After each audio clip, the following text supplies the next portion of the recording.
babičky, vážený pán riaditeľ, vážení hostia. Dovoľte mi, aby som vás privítala na dnešnej slávnostnej besiedke, ktorú si pre vás pripravili vaše deti. Teraz poprosím pána riaditeľa, aby povedal pár slov. Príjemné popoludne, milé dámy, páni, samozrejme aj naše deťurence. V ankete Milujeme Slovensko slovo mamička získalo popredné miestne, čo sa týka obľúbenosti alebo ľubozvučnosti. Myslím si, že keby sme túto anketu robili, alebo keby túto anketu robili v akomkoľvek jazyku, tak by sa dostali na popredného miestne. Samozrejme, že slovo mama má obrovské množstvo a veľa podôb. Veľa podôb má aj vaše poslanie, vaše povinnosti, ktoré musíte každodenne zvládať. Nechcem ich teraz menovávať, pretože to by bol dlhý rad, ale spomeniem len tú jednu povinnosť, ktorú asi robíme automaticky a hlavne, ktorá nás spája, to je výchova. Spoločne sa snažíme vychovať našich detí od tých prvých krôčikov, tých prvých pozdravov, tých prvých slov, ľudí, ktorí budú pre radosť nám, rodičom, nám, učiteľom, ale myslím si aj celej našej spoločnosti. Tie prvé krôčiky naši žiaci ukážu práve teraz pod vedením pani učiteľiek a si myslím, že nie je väčšieho potešenia pre rodiča. Je to jedno, či je to už tá matka, aj keď na dnešný deň patrí vám, ale aj pre otcov, ktorí som rád za účastní tejto slávnosti v takom veľkom množstve. Než väčšieho potešenia, ako ide svoje bolesti zvládať rôzne situácie, do ktorých život postaví. Zatiaľ to robia za pomoci vás, rodičov, zatiaľ to robia za pomoci nás, učiteľov a našim cieľom je, aby dokázali zvládnuť sami. K tomu chcem, aby sme samozrejme viedli našu spoluprácu v budúcnosti. To znamená pripraviť naše deti, aby zvládali situácie, do ktorých život postaví samostatne. Nech sa páči, deti, ukážte, ako dokážete zvládať dnešné situácie práve teraz. Je máj, lásky čas. S týmto mesiacom sa spája krásny sviatok, Deň Matiek. Mama. Pri tomto slove si každý z nás predstaví svoju mamičku. Milú, starostlivú, ktorá prebdela nie jednu noc pri našej postielke a ofúkla bolačku. Bola si to ty, mama, ktorá si nás pritúlila, zovrela v náručí, keď nám bolo najťažšie. Bola si to ty, mama, ktorá si sledovala prvé naše krôčky a vedela dať slovám najkrajšiu podobu. Tvoje boli vždy tie najláskavejšie, plné nehy. Patrí ti za ne vrúcna vďaka a uznanie. Hoci básničky a spievanky, ktoré tu dnes odznejú, napísali iní, ich krásny obsah patrí vám. Príjmite náš obdiv a lásku k vám v podobe programu, ktorý sme pre vás pripravili. Na úvod nášho programu sa vám predstavia so živou vodou žiaci, ktorí navštevujú hodiny detského divadla pod vedením pani zástupkyne Kryžanovej.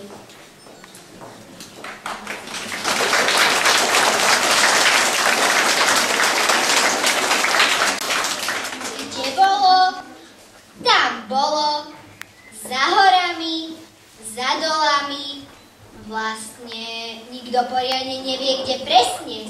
Našla sa táto čutora a tu sa naša rozprávka začína.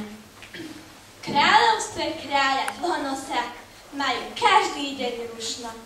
Dcéra kráľa Dlhonosa sa jedno stáj, kde si túla. Presne tak, ako dnes. Zase nestihla prísť ani do večere.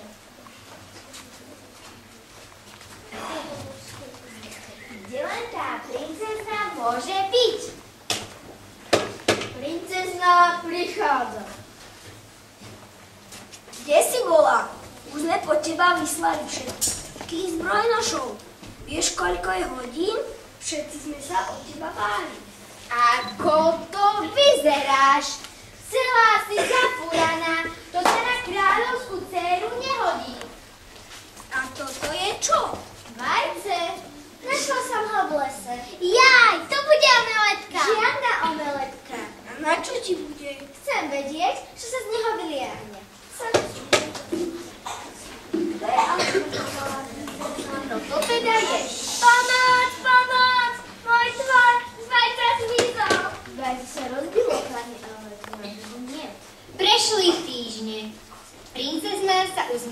s tým, že tvora z vajca neuvidí. Ale niečo sa deje na druhej strane kráľovstva. Kráľ môj, vo vašom lese, pozdĺž potoka, sme až priateľe, bol videný drak, Karafa. Určite sa vyviahol v princezniho vajca. No, chcel by som ho vidieť. A veru aj uvidím. Pôjdeme sa do toho draka pozrieť. Tak. A tak sa kráľovský sprievod vydal do lesa. No onedlho sa pred nimi objavil sám drak. Tu by sa mal niekde nachádzať ten drak. No chcel by som ho vidieť. Dobre, že ste prišli. Už som sa chystal ja k vám. Čože si obľúda jedna a čože si také chcela, že si sa musela s nami stretnúť? Som drak Karafa II a chcel by som vašu Dobromilu za manželku. Ty nevychovanec jeden, či ty nevieš, ako sa kráľovské dcéry pýtajú o ruku? Myslíš si, že si ťa hneď vezmem za muža? Tak to teda nie. Uznávam, že neovládam kráľovskú etiketu, ale to nič neznamená. Budeš moja a hotové. A toto kráľovstvo tiež. Tak na to zabudni. Á, mamička, otecko, zachránte ma! Princezna! Kráľ môj, no rob niečo! A čo mám robiť? Zbroj noši!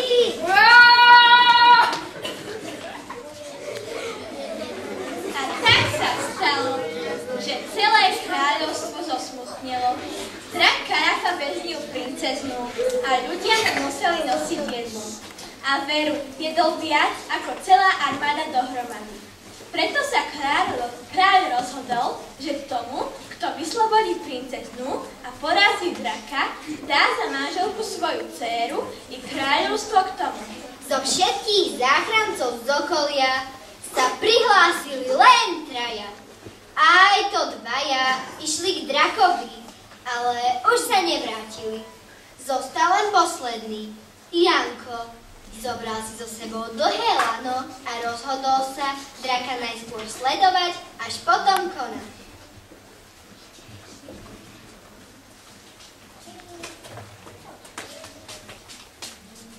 Dobromila, čo keby som si dnes dal na obed jedného z tých tvojich záchrancov? Ešte, že čo? Si tučný, musíš držať dietu. Ale Dobromilka, nebuď na mňa taká. Si odporný, ale nevec tomu. Domov ma nechceš pustiť. Týchto dvoch chlapcov si skoro zmárnil. A chceš odo mňa, aby som na teba bola dobrá? Tak to teda nie. Ach jaj, zase pôjdem spať bez večera.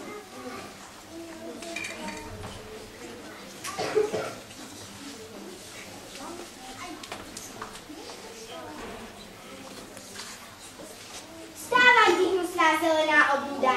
Budeš pracovať. Priviažeme tak k nízkému kolesu a budeš ho točiť a mieť múku. Alebo robiť niečo iné, aby si bol užitočný a na svoje jedlo si zarobil. Tak sa mi to páči. Janko, Janičko, vstávaj. Janičko. Veru, veľa radosti si v zámku neužili.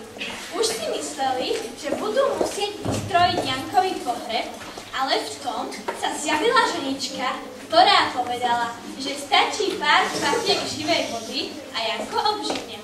No musí ju však doniesť niekto, kto ho naozaj ľúbi. A tak sa princezna vydala na dlhú púť do kráľovstva živej vody. Dlho kráčala, predlho, až do kráľovstva živej vody prišla.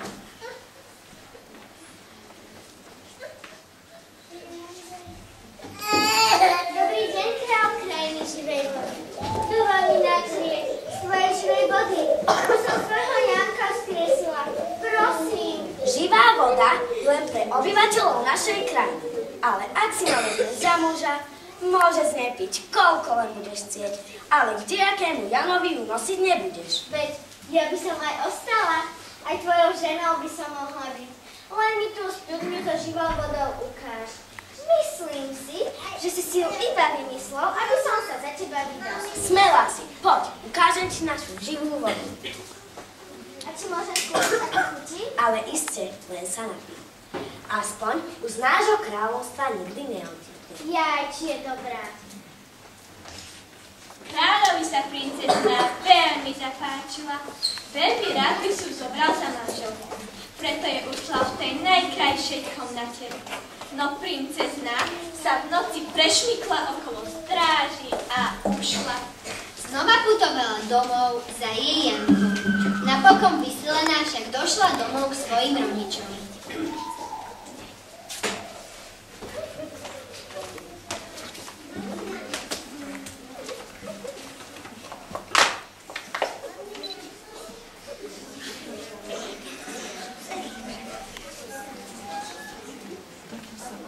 No to sa asi nikdy neskončí. Mamička, otecko, dcera naša. Všetko vám vyrozprávam, len musím svojho Janka vzkriesiť.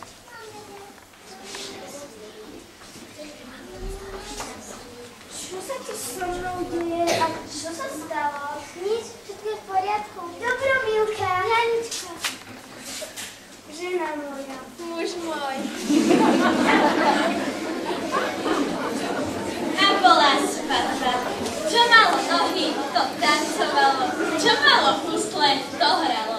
Kráľ odovzdal svoju korunu svojmu nástupcovi Jankovi. A ten veru vládol šťastne. A pýtate sa, čo sa stalo s drakom Karafom II?